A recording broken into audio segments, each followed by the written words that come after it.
Record करके डाल देंगे। चलिए देखिए, आज से हम लोग, बैठाइए उनको। चलिए आज से देखिए, आज से हम लोग शुरू कर रहे हैं यूरोप में राष्ट्रवाद। नीचे एक स्विच होगा, उसको ऑन करो। एक और होगा।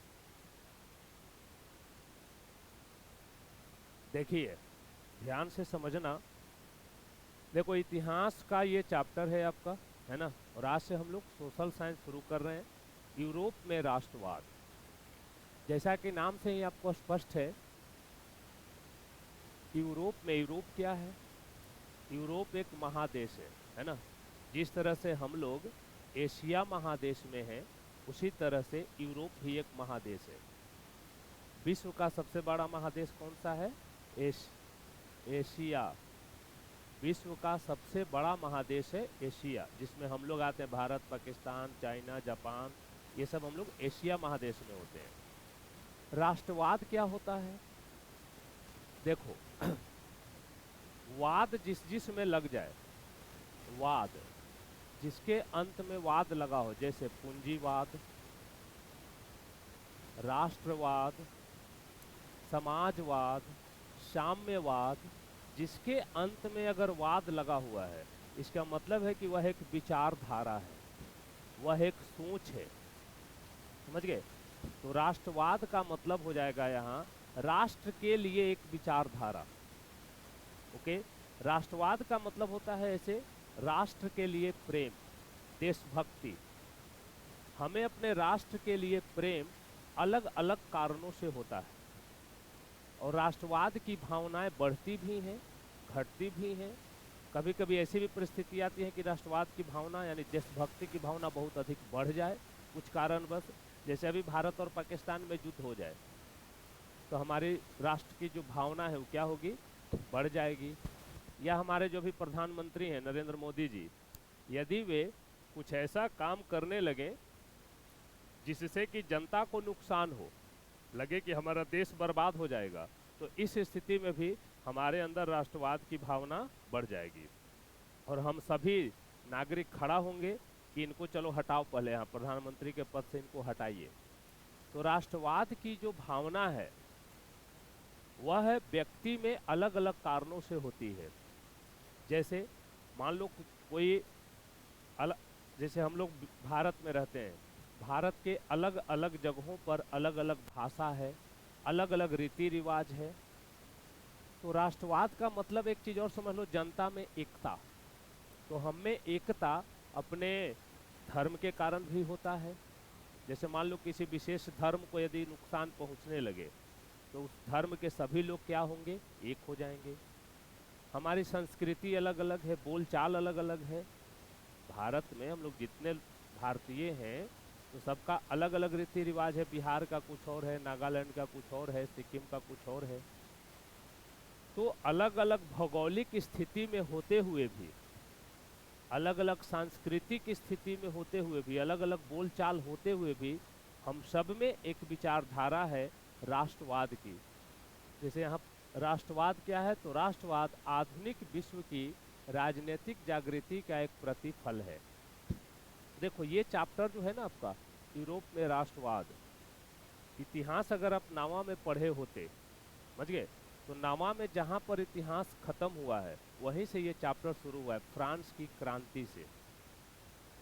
9th में जो आप पढ़े हैं 1789 की फ्रांसीसी क्रांति, 1789 की फ्रांसीसी क्रांति जो हुआ था, उसी के बाद ये चैप्टर है आपको।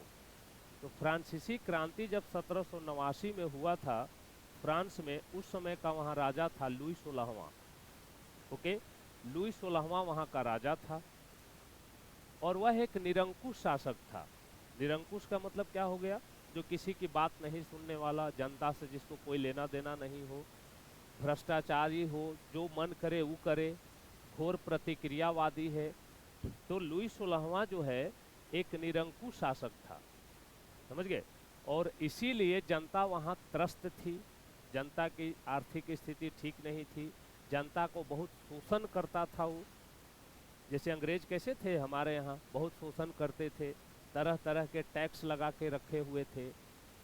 तो लुई 16वां जो है जब फ्रांस का शासक था तो वह जो है एक निरंकुश शासक था, घोर प्रतिक्रियावादी था। ओके, जिसके कारण वहाँ की जो जनता थी वह लुई 16वां से त्रस्त थी, लाचार थी, और इसीलिए फ्रांसीसी क्रांति हुआ था 1789 ईस्वी में। ओके, और उस समय जो है नेपोलियन का उदय हुआ था, नेपोलियन बोनापार्ट। ओके, जिसमें फिगर होगा, देखो यहाँ पे जो फिगर है नेपोलियन का फिगर है। तो नेपोलियन बोनापार्ट का जो उदय है फ्रांस में वह हुआ था 1789 ईस्वी की फ्रांसीसी क्रांति के बाद में। ओके, अब दुनिया में देखो कोई भी चीज़ देखा देखी का होता है। फ्रांस में जब लोग परेशान थे लुई 16वां के नीतियों के कारण, और वहाँ पर जब क्रांति हुआ, क्रांति का मतलब समझते हो ना, जनता राजा के खिलाफ खड़ा हो गई, समझ गए। वो जनता जो है राजा के खिलाफ आंदोलन कर दिया। आंदोलन इतना प्रबल था कि लुई 16वां को जनता ने पकड़ के काट दिया था, समझ गए। लुई 16वां का जो है हत्या हो गया था उस आंदोलन के बाद, उसकी पत्नी को भी, दोनों को, लुई 16वां और उसकी पत्नी दोनों की हत्या कर दी गई थी उस आंदोलन के बाद। और तब उसके बाद वहां पर राजा बना था नेपोलियन 1804 ईस्वी में। 1804 ईस्वी में फ्रांस का जो राजा बना था वो नेपोलियन बना था। और नेपोलियन एक बहुत ही अच्छा राजा था। उसने जनता के कल्याण के लिए बहुत सारी योजनाएं लाई, जो पहले से लुई 16वां चला रहा था कानून, उस कानून को नेपोलियन ने ख़त्म किया, कहा कि नहीं ये कानून जनता के हित में नहीं है, इसलिए उसको हटाइए। और उसने एक नया कानून लाया जिसका नाम था नेपोलियन संहिता। ओके, उन्होंने एक नया कानून लाया और उस कानून का क्या नाम रखा उसने, नेपोलियन संहिता। ओके, देखो थोड़ा पढ़ देते हैं। राष्ट्रवाद क्या है, तो राष्ट्रवाद आधुनिक विश्व की राजनीतिक जागृति का प्रतिफल है। तो यही जो आंदोलन हुआ था ना फ्रांस में, जो वहाँ के जनता राजा से त्रस्त था लुई 16वां से, और उसने जनता ने, वहाँ का जो जनता थे वे लोग जो है राजा को हटा दिए आंदोलन करके। तो ये चीज़ जब बाकी लोगों ने देखा, जैसे इटली में, जर्मनी में, ऑस्ट्रिया में, ये वहाँ के जो लोग थे उन्होंने सोचा कि लुई 16वां को जब फ्रांस में जनता हटा सकता है तो हमारे यहाँ भी जो राजा है वो निरंकुश है, तो हम भी यदि प्रयास करें तो हम भी उसको हटा सकते हैं। तो यह एक भावना जागृत हुई थी, इसीलिए लिखा हुआ है कि राष्ट्रवाद आधुनिक विश्व की राजनीतिक जागृति का प्रतिफल है। ओके, यानी कि जो चेतना जगी लोगों में फ्रांसीसी क्रांति के बाद, उसी का फल है राष्ट्रवाद। यह एक ऐसी भावना है, राष्ट्रवाद क्या है, राष्ट्रवाद एक ऐसी भावना है जो किसी विशेष भौगोलिक, सांस्कृतिक या सामाजिक परिवेश में रहने वाले लोगों में एकता का वाहक होती है। चाहे उनकी भौगोलिक स्थिति अलग हो, सांस्कृतिक स्थिति अलग हो, सामाजिक रहन सहन अलग हो, लेकिन उन सब में क्या भावना आ जाता है, एकता का। जैसे अंग्रेज हमारे यहाँ शासन करते थे तो सबको परेशान करते थे, जिसके कारण हिंदू, मुस्लिम, सिख, ईसाई, बिहार से लेकर के नागालैंड तक, उड़ीसा तक सब लोग एक हो गए और उन्होंने अंग्रेजों के खिलाफ आंदोलन शुरू कर दिया। तो राष्ट्रवाद जो है एक भावना है जो आधुनिक विश्व में जो जागृति आया, लोगों में जो जागरूकता आया कि नहीं हमें एक होकर रहना चाहिए, भले ही हमारी सामाजिक स्थिति अलग हो, भौगोलिक स्थिति अलग हो, सांस्कृतिक स्थिति अलग हो। तो पहला प्रश्न आपको यही है बुक में कि राष्ट्रवाद क्या है, उसका उत्तर है ये 2 लाइन कि राष्ट्रवाद आधुनिक विश्व का राजनीतिक जागृति का प्रतिफल है जो विभिन्न भौगोलिक, सामाजिक और सांस्कृतिक परिवेश में रहने वाले लोगों में एकता का वाहक होता है। यानी राष्ट्रवाद की भावना सबको एक कर देती है। आज हम लोग बिहार में ले लो, बिहार समझ सकते हो, पूरा इंडिया के एग्जाम्पल नहीं दे रहे हैं। आज हम लोग बिहार में अलग अलग जातियों में बटे हुए हैं, है ना, लेकिन जब बात देश की आएगी तो सब लोग एक हो जाएंगे, है ना। कहेंगे पाकिस्तान के नामो निशान मिटा दो, तो चाइना का ही कर दो, तो वो कर दो, सब लोग एक हो जाएंगे उस बात पे। तो यही है बच्चे, राष्ट्रवाद क्या होता है, राष्ट्रवाद आधुनिक विश्व की राजनीतिक जागृति का प्रतिफल है। और यह जागृति आया कहाँ से था, फ्रांस से, जब फ्रांस में क्रांति हुआ था 1789 ईस्वी में, याद रखिएगा। जब यहाँ क्रांति हुआ था उसके जस्ट 20 साल पहले यानी 1769 में नेपोलियन का जन्म हुआ था। बस 20 ईयर्स पहले, यानी आपको याद रखना है, याद करने का तरीका आपको बता रहे हैं कि फ्रांसीसी क्रांति जब हुई थी उस समय नेपोलियन 20 वर्ष का था, 20 ईयर्स। इसका जन्म हुआ था 15 अगस्त को, यानी भारत के आज़ादी के दिन 15 अगस्त 1769 ईस्वी को नेपोलियन का जन्म हुआ था। वह एक अच्छा शासक था, उदारवादी शासक था। लेकिन जो लुई 16वां था जिसके कारण यह आंदोलन हुआ, तो लुई 16वां एक निरंकुश शासक था।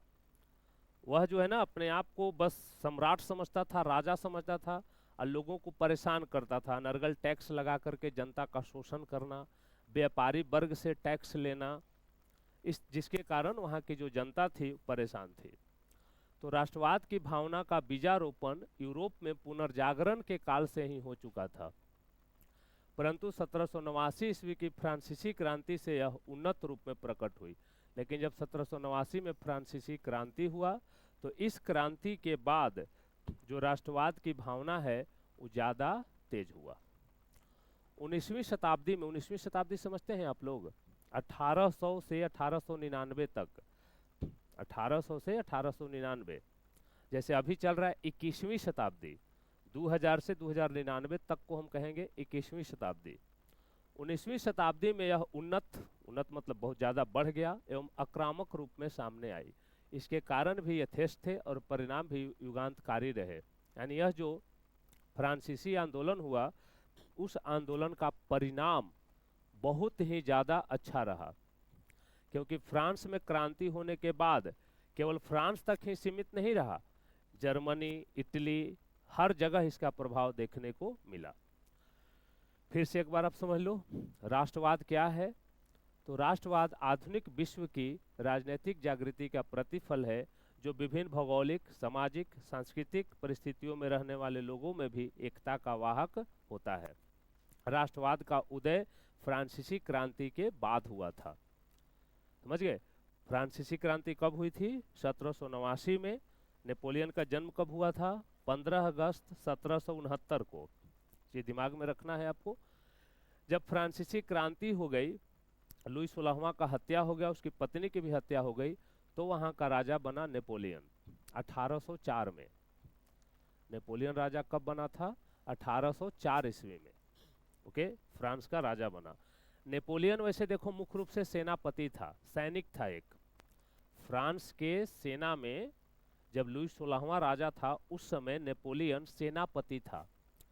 लेकिन ऐसा माना जाता है कि उस समय के विश्व में इससे अच्छा सेनापति कोई नहीं था, क्योंकि इसकी बातों में इतना पावर होता था कि लोग बंध जाते थे, है ना। यानी कि इसको भाषण देने का तरीका अलग था, जिसके कारण लोगों को अपनी ओर आकर्षित कर लेता था। इसीलिए जब लुई 16वां मरा, जब उसकी हत्या हो गई, तो ये नेपोलियन को लगा कि अब हम राजा बन सकते हैं और हम जनता का कल्याण कर सकते हैं। इसीलिए जो है ये फिर राजा बनने का प्रयास करने लगा और 1804 ईस्वी में राजा बना।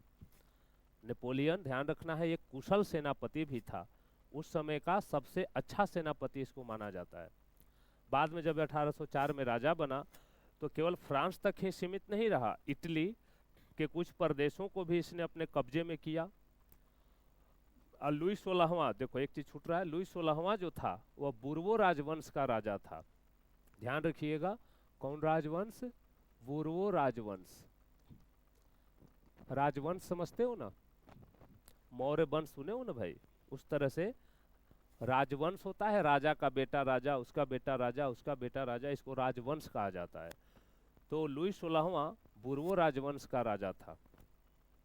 1804 में नेपोलियन राजा बना। 11 साल तक ही यह शासन कर पाया, 1815 तक। ओके, 1815 ईस्वी में इसके बीच में इसने बहुत अच्छे अच्छे काम किए, जनता के भलाई के लिए, जनता के कल्याण के लिए, है ना। जैसे कि उसने टैक्स को कम किया, सभी लोगों को एक समान अधिकार दिया, जो आर्थिक असमानता थी, अमीरी गरीबी का जो बहुत बड़ा खाई था, किसी के पास 100-100 बीघा जमीन पड़ा हुआ था, उनसे कुछ जमीन को लेकर के जो भूमिहीन थे उनको जमीन दिया।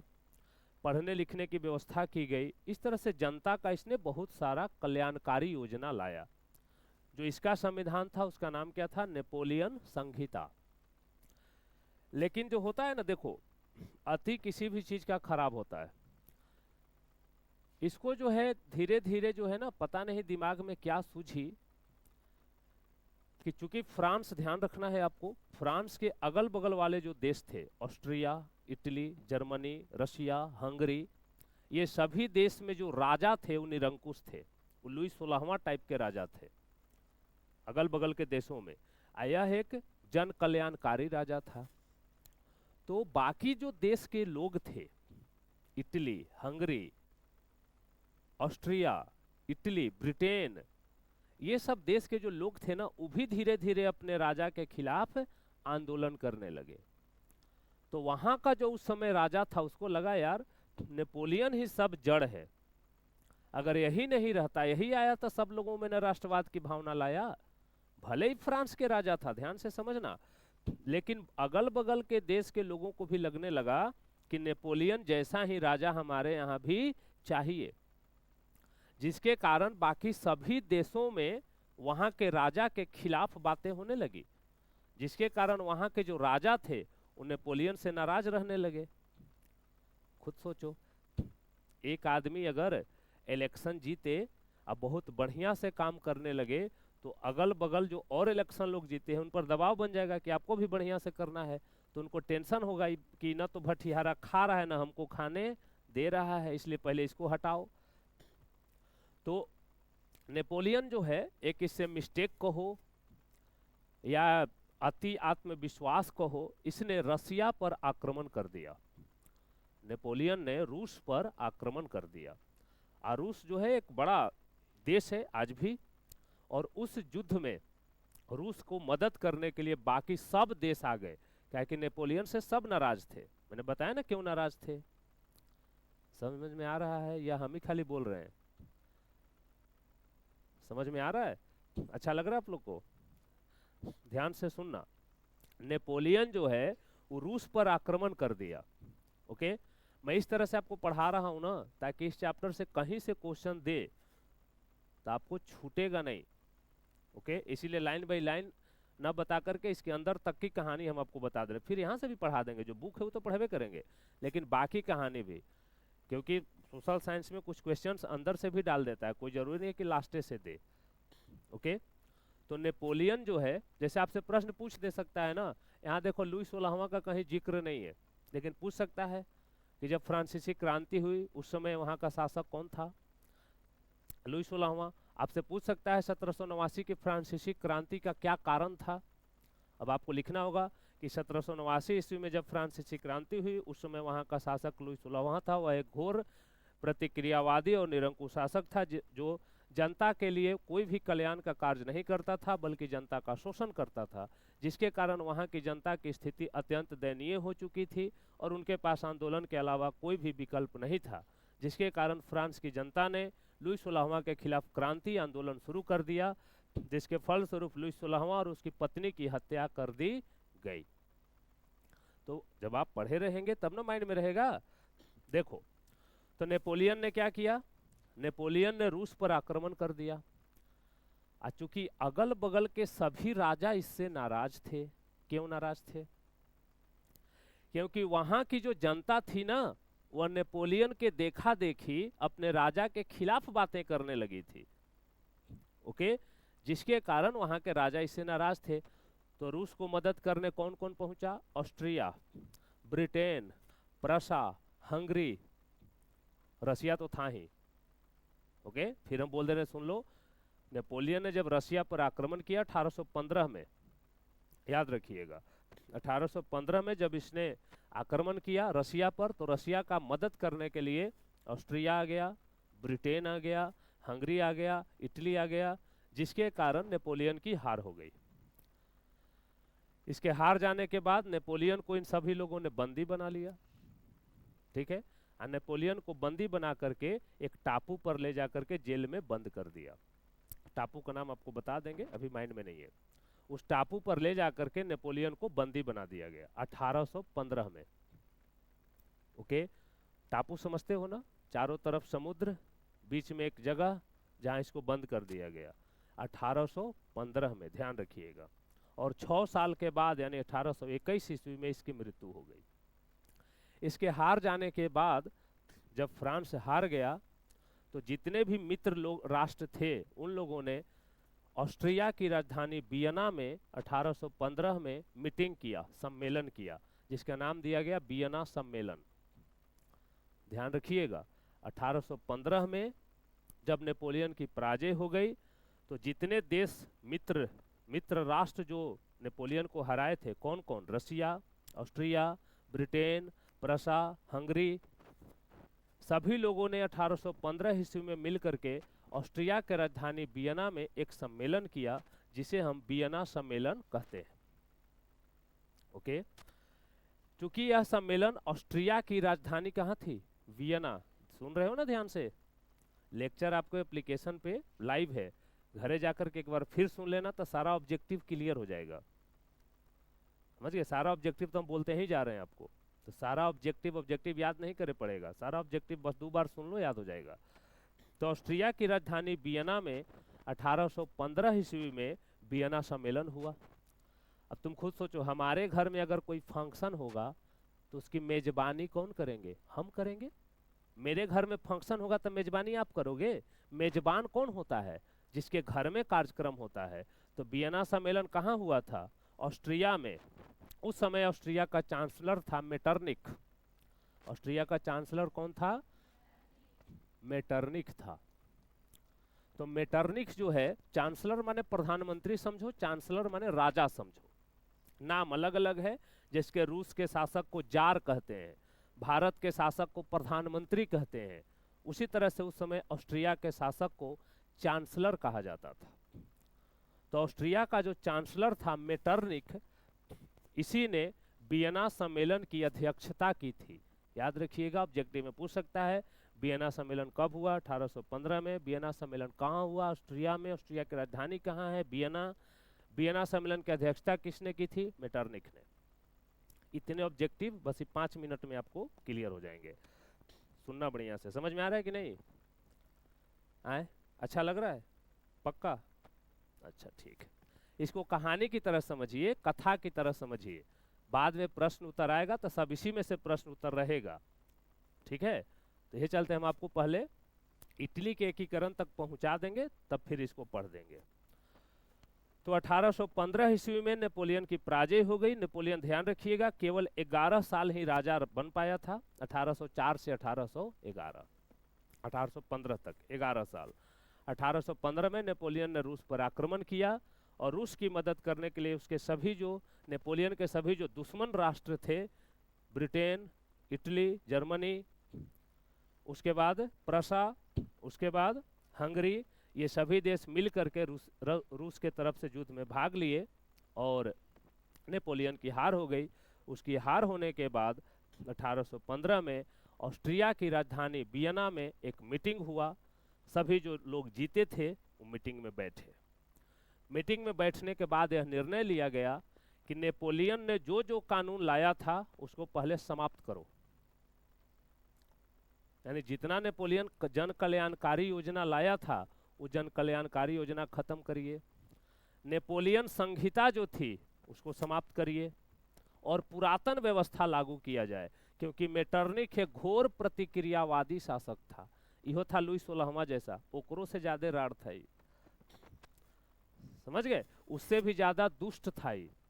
लुई 16वां तो कम दुष्ट था, ओकरो से बेसी दुष्ट था मेटरनिक। तो इसने कहा कि नेपोलियन बड़ा आया और बड़ा जन कल्याणकारी योजना चला रहा था, तो सबसे पहले नेपोलियन संहिता को समाप्त करो। उसने जो जो कानून लाए थे सारे कानून आज के बाद समाप्त होते हैं। उसके बाद उसने फ्रांस को कहा, देखो पहले ये युद्ध का नियम था कि जो देश हार जाए उसको जो जीता है ना, वो जानते हो क्या कहता था कि देखो भाई हम जीते हैं, तू हारा है, तो हमको युद्ध में जितना खर्चा हुआ है सब खर्चा तू ही देगा। तो हारे हुए देश पर जुर्माना लगाया जाता था, पेनाल्टी। तो फ्रांस पर जुर्माना लगाया गया और उसके बाद फ्रांस का राजा बना लुई 18वां। याद रखिएगा 1815 ईस्वी में लुई 18वां फ्रांस का राजा बना। तो लुई 16वां के बारे में आप जाने, लुई 18वां के बारे में जाने, बीच में लुई 17वां कहाँ गया, ये आपको पढ़ना नहीं है, लेकिन फिर भी हम बता दे रहे हैं, जान लो। लुई 17वां जो है 1795 तक राजा था, समझ गए, लेकिन पढ़ना नहीं है आपको। लुई 16वां का बेटा था लुई 17वां, लेकिन लुई 18वां कौन था, लुई 16वां का भाई था। लुई 18वां लुई 16वां का भाई था, ओके, लेकिन लुई 17वां लुई 16वां का बेटा था। तीनों का संबंध समझ में आ गया आपको। तो 1815 में लुई 18वां राजा बना। लुई 18वां थोड़ा सा अच्छा शासक था लुई 16वां के तुलना में। वह जानता था कि आज की परिस्थिति क्या है, समझ गए ना। उस परिस्थिति के अनुसार उसने कुछ कानून बनाए फ्रांस में, और जनता के बीच थोड़ा सा स्थिति को संभालने का प्रयास किया कि जनता को ज्यादा दुख ना हो, मतलब सभी को साथ लेकर चलने का उसने योजना बनाया। ठीक है, अब इसको पढ़ते हैं, ध्यान से सुनना, फिर से एक बार सुन लीजिए। राष्ट्रवाद क्या है? तो राष्ट्रवाद आधुनिक विश्व की राजनीतिक जागृति, मतलब लोगों में जो जागृति आया था, वो जागृति का प्रतिफल है। यह एक ऐसी भावना है बच्चे, मैंने बताया ना कि जिसमें वाद लग जाए वह एक विचारधारा है।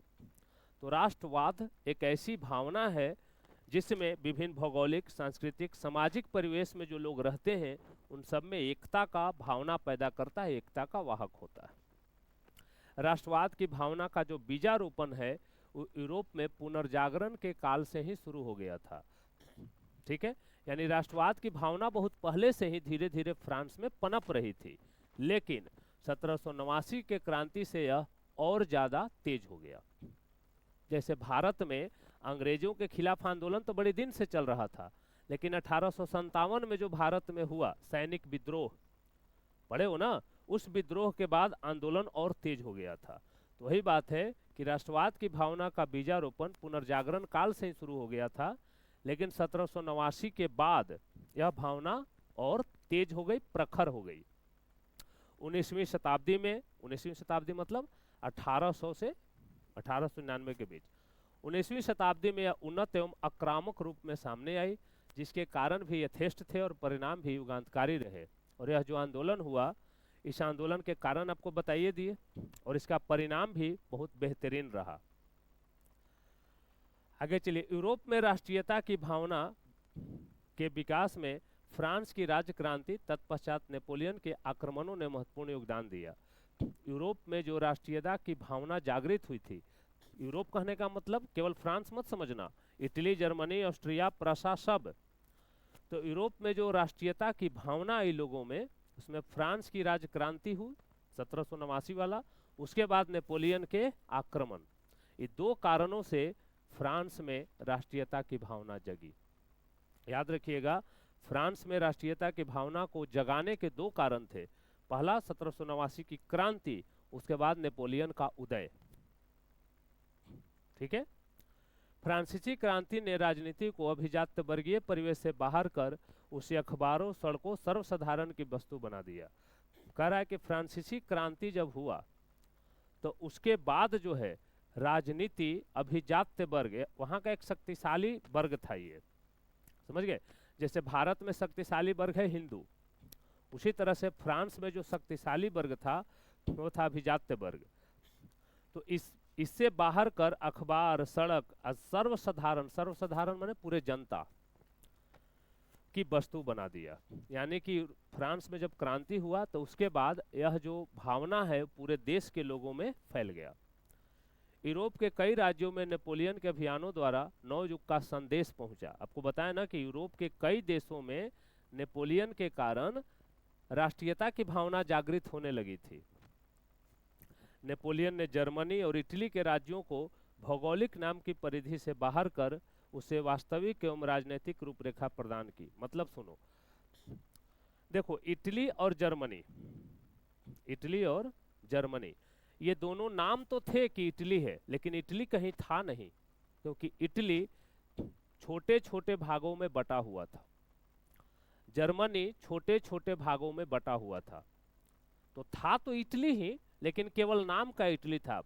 ये चलते कह रहा है कि नेपोलियन के अभियानों द्वारा नेपोलियन ने जर्मनी और इटली के राज्यों को भौगोलिक नाम की परिधि, केवल उनका नाम था कि इटली है लेकिन वास्तव में नहीं थे, लेकिन उसने उसे वास्तविक रूपरेखा दिया, यानी कि इटली के एकीकरण करने का काम किया, इटली के एकीकरण का मार्ग प्रशस्त किया। इटली का एकीकरण नेपोलियन ने नहीं किया है, लेकिन इसके विचारों के कारण ही धीरे धीरे इटली और जर्मनी के लोगों को लगा कि हम जो छोटे छोटे टुकड़ों में बटे हुए हैं हमको एक हो जाना चाहिए।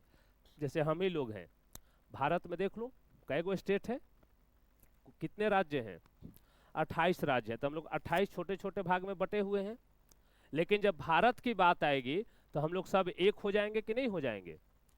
तो वही हाल रहा यहाँ, नेपोलियन के आक्रमण के कारण इटली और जर्मनी के जो छोटे छोटे भाग थे उनको लगा कि हमें एक हो जाना चाहिए, जिससे इटली और जर्मनी के एकीकरण का मार्ग प्रशस्त हुआ। इतना का कहने का मतलब है, सुनो, कि जब नेपोलियन फ्रांस का राजा बना तो वहां के जनता को उसने अच्छे सुविधाएं दिए, जनता का शोषण बंद हुआ, जिसके कारण अगल बगल इटली और जर्मनी के लोगों को भी लगा कि हम लोग जो टुकड़ों में बटे हुए हैं, यदि हम भी एक होकर के रहें तो बेहतर है। यानी इटली और जर्मनी के लोगों को नेपोलियन के कारण राष्ट्रवाद की भावना जागृत हुई, जिसके कारण लोगों में एक सोच आया कि हम लोग जो छोटे छोटे खंडों में बटे हुए हैं हमको एक हो जाना चाहिए। हम लोग इटली हैं, हम लोग जर्मनी हैं, जैसे हम लोग भारतीय हैं, समझ गए, हम लोग भारत हैं, बिहार और यूपी अलग अलग नहीं है, हम लोग भारत हैं। तो इस तरह की सोच उसने लाया। आगे, दूसरी तरफ नेपोलियन की नीतियों के कारण फ्रांसीसी प्रभुता और अधिपत्य के विरुद्ध यूरोप में देशभक्तिपूर्ण विक्षोभ भी जागा। देखो ध्यान से सुनिएगा, दूसरी तरफ, एक तरफ तो जनता के मन में क्या आया कि हमें एक होकर रहना चाहिए, इटली में भी जर्मनी में भी, लेकिन दूसरी तरफ क्या हुआ, अभी बताया ना आपको, वहां के जो शासक थे वो नेपोलियन के खिलाफ हो गए। दूसरी तरफ नेपोलियन की नीति के कारण फ्रांसीसी प्रभुता और अधिपत्य के विरुद्ध यूरोप में देशभक्तिपूर्ण विक्षोभ भी जगा। नेपोलियन के पतन के बाद 1815 में नेपोलियन का पतन हो गया, उसके बाद यूरोप की विजयी शक्तियां जो जो जीता था, कौन कौन जीता था, ऑस्ट्रिया, रूस, प्रसा, ब्रिटेन, हंगरी, ये विजयी शक्तियां थी। यूरोप की विजयी शक्तियां ऑस्ट्रिया की राजधानी वियना में एकत्रित हुई 1815 में, जिसका उद्देश्य यूरोप में पुनः उसी व्यवस्था को स्थापित करना था जिसे नेपोलियन के युद्धों ने समाप्त कर दिया था। यानी लुई 16वां का जो शासन था उसने शासन ये लोग फिर लाना चाहते थे। यहाँ तक क्लियर है। परंतु इसमें भाग लेने वाले राजनयिक इस बात को देख सकने में असमर्थ रहे कि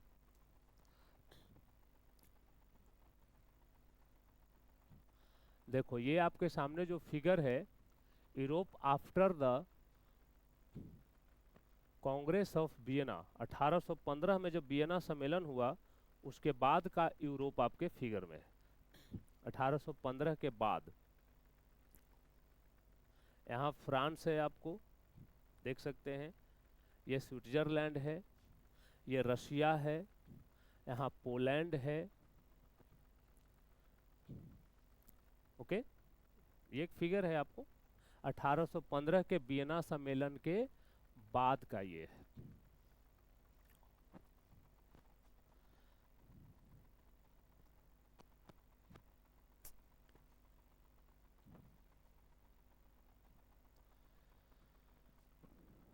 देखिए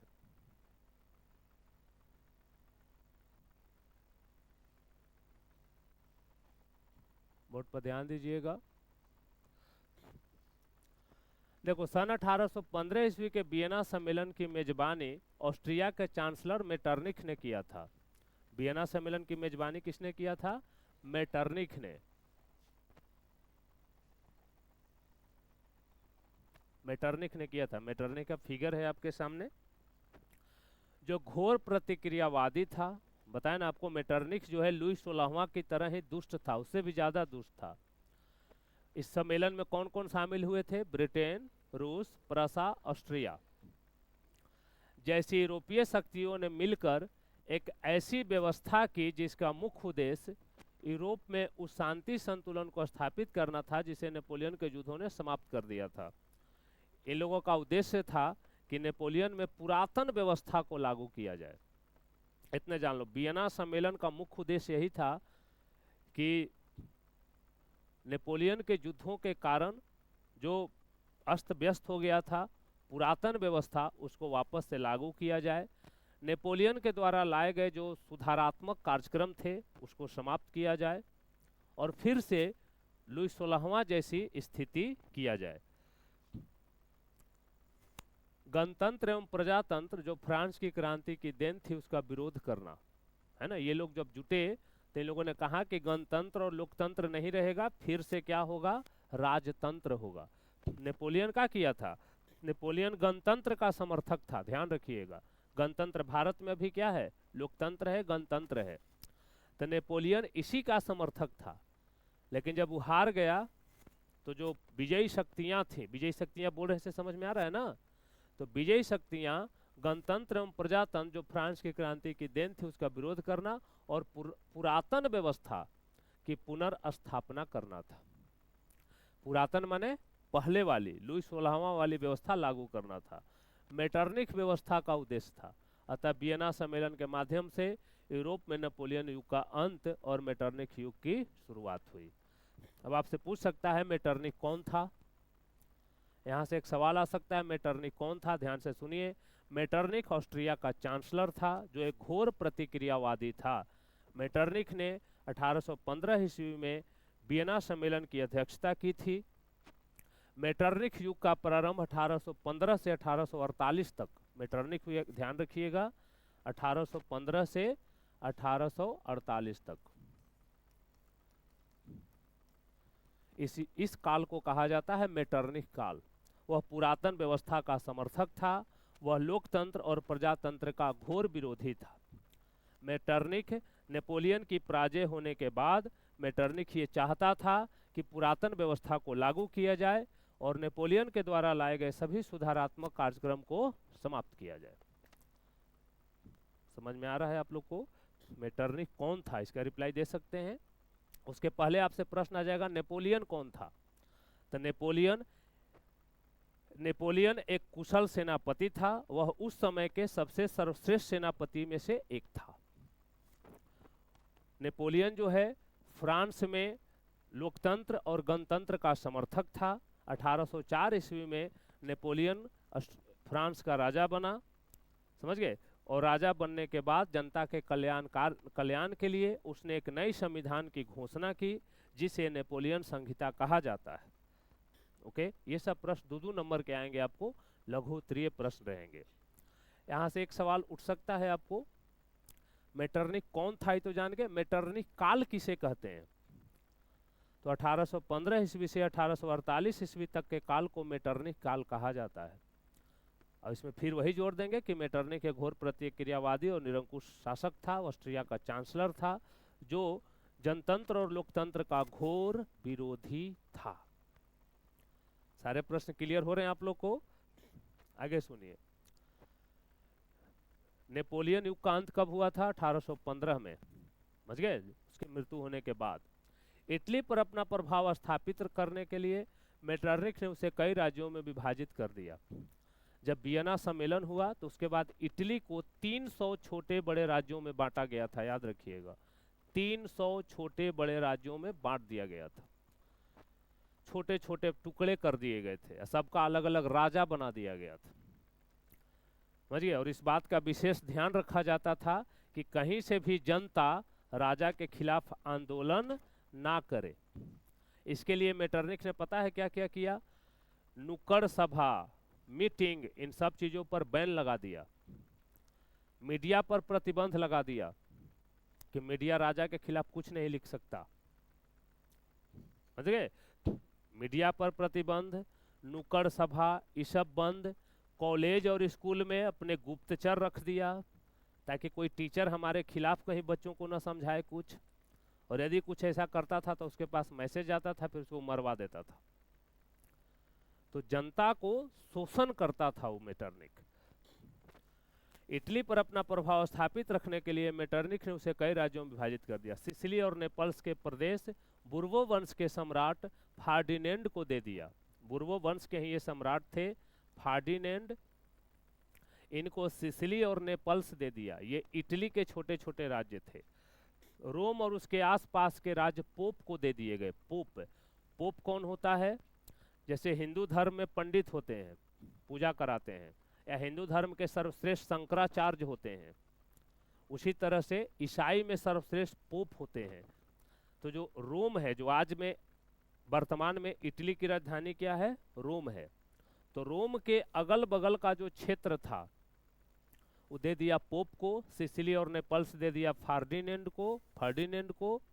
लोम्बार्डी और वेनेशिया पर ऑस्ट्रिया को दे दिया। देखो इटली को कैसे तहस नहस किया, इटली को एकदम बांट दिया। कैसे घरे तरबूजा कटाता है तो चर चर पीस सब आदमी हम लोग उठा लेते हैं, उसी तरह से मेटरनिख ने तरबूजा की तरह काट दिया इटली को छोटे छोटे टुकड़ों में, और सबको दो दो टुकड़ा दे दिया कि चीनी डाल के खाते रहो। लोम्बार्डी और वेनेशिया पर ऑस्ट्रिया की प्रभुता कायम हुई। परमा, मोडेना सब जगह के नाम है। और टर्कनी के प्रांत हैबस वर्ग राजवंश को दे दिए, तथा जेनेवा और सर्डिनिया पिडमाउंट के राज्य में सम्मिलित कर दिया गया। पिडमाउंट इटली का एक बड़ा राज्य था, एक शक्तिशाली राज्य था। जर्मनी को भी 39 भाग में बांट दिया। देखो जर्मनी में 39 रियासतों का संघ कायम रहा। इटली को 300 भाग में, जर्मनी को 39 भाग में, जिस पर अप्रत्यक्ष रूप से ऑस्ट्रिया का अधिकार स्थापित किया गया। यानी मेटरनिख इटली पर भी कब्जा कर लिया, जर्मनी पर भी कब्जा कर लिया, अब फ्रांस पर अपना राजा बना दिया जो इसके बात को माने, लुई 18वां। तथा हर संभव प्रयास किया गया कि उनमें राष्ट्रीयता की भावना नहीं जगे।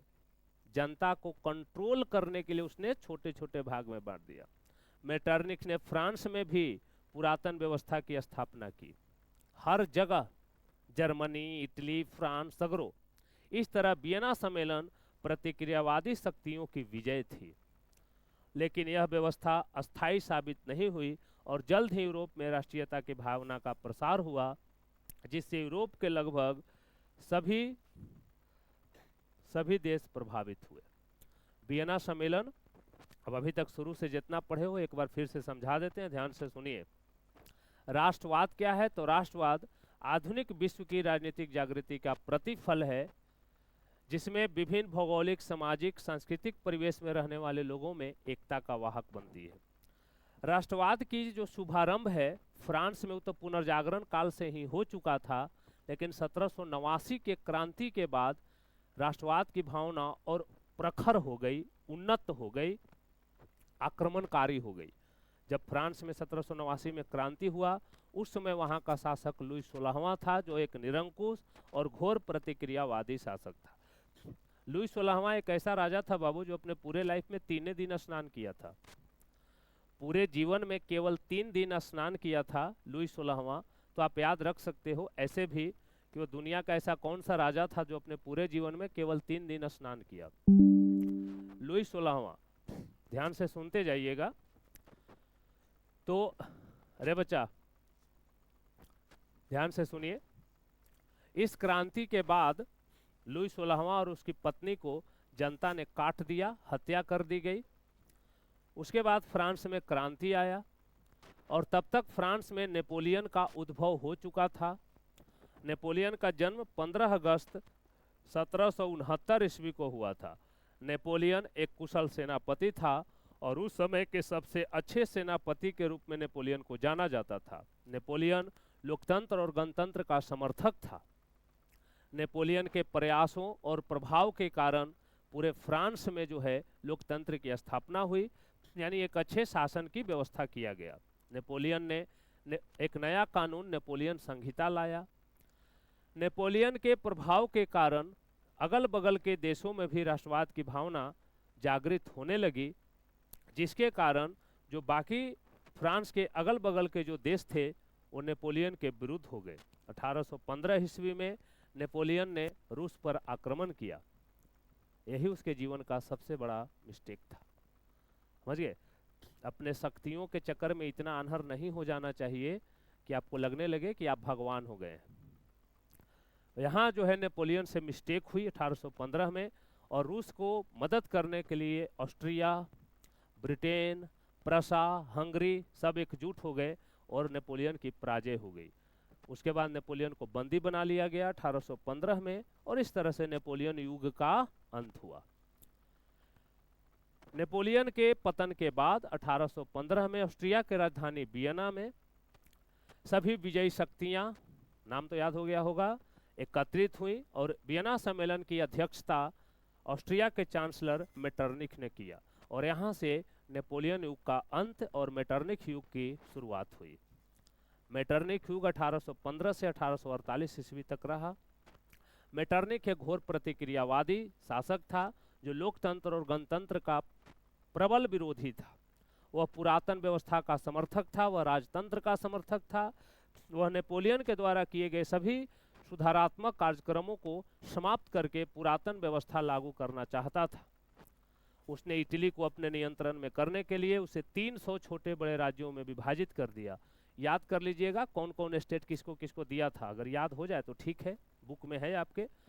जैसे रोम और उसके अगल बगल के राज्य पोप को दे दिए, सिसिली और नेपल्स के जो प्रदेश थे वह जो है फर्डिनेंड को दे दिया, बुर्बो वंश के जो राजा थे। सुनते रहिएगा ध्यान से। जर्मनी को 36, जर्मनी को 39 जो है छोटे बड़े राज्यों में विभाजित कर दिया गया, और फ्रांस को नियंत्रित करने के लिए वहाँ पर उसने पुरातन व्यवस्था लागू किया और लुई 18वां को वहाँ का राजा बनाया। लेकिन मेटरनिख का सोच ये था कि इस तरह से जब हम कर देंगे, और भी मेटरनिख ने कुछ किया था, प्रेस पर प्रतिबंध लगा दिया, स्कूल कॉलेज में जासूस खड़ा कर दिए, नुक्कड़ सभा, मीटिंग, भाषण, इन सब पर प्रतिबंध लगा दिया। समझ गए? और नेपोलियन संहिता को समाप्त कर नया कानून लाया। तो मेटरनिख का सोच ये था कि ये सब करने के बाद शायद अब राष्ट्रवाद की भावना जागृत नहीं होगी। लेकिन एक कहावत है बच्चे, जब भगवान कुछ छीन लेता है तो उसे बेहतर दे भी देता है। 1804 में जब नेपोलियन राजा बना, उसी समय भगवान को पता था कि 1815 में ही मर जाएगा, तो इसके राजा बनने के 1 साल बाद इससे भी बड़ा राष्ट्रवादी का जन्म होता है जिसका नाम है मेजिनी।